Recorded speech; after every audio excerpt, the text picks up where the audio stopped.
नमस्कार, TV9 digital में आपका स्वागत है और मैं हूं Kartikeya Sharma.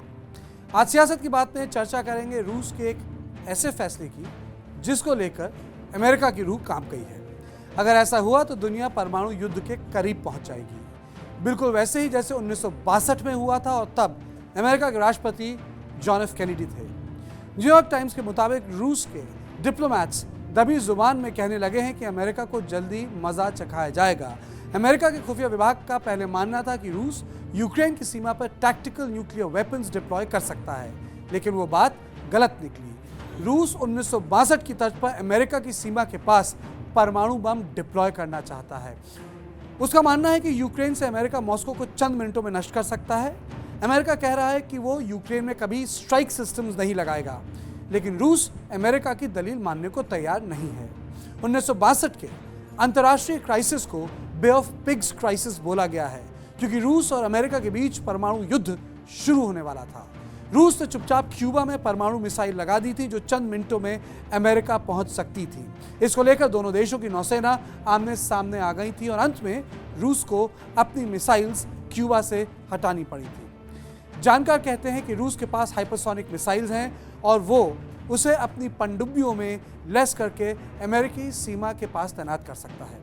Hypersonic missile Mac 5 की स्पीड से उड़ती हैं और उन्हें रोकना आसान नहीं होता।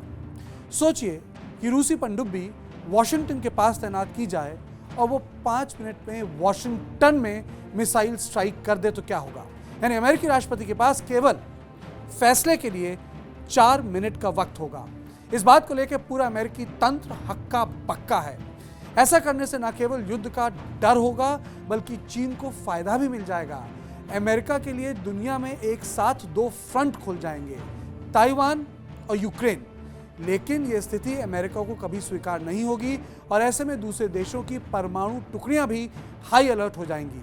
वहीं एंटनी ब्लिंकन यूक्रेन पहुंच गए हैं और रूस ने यूक्रेन की एम्बेसी लगभग खाली कर दी है। यानी यूक्रेन से रूस के एम्बेसी के आधे से ज़्यादा लोग यानी उसका स्टाफ मॉस्को पहुंच चुका है।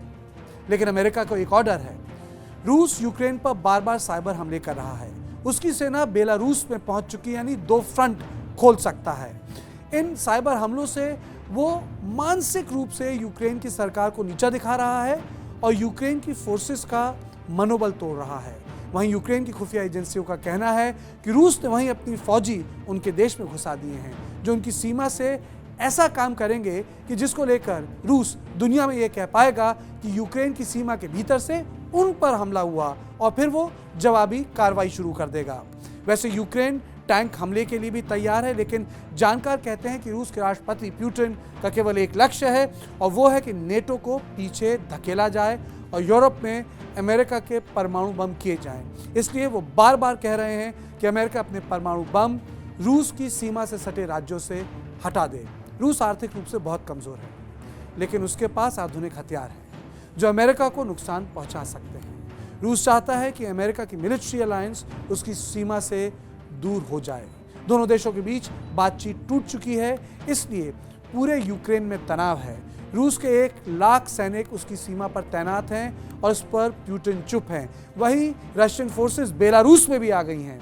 अमेरिका अभी भी रूस की किसी मांग के लिए तैयार नहीं है, यानी रूस की मांग नहीं मानना चाह रहा।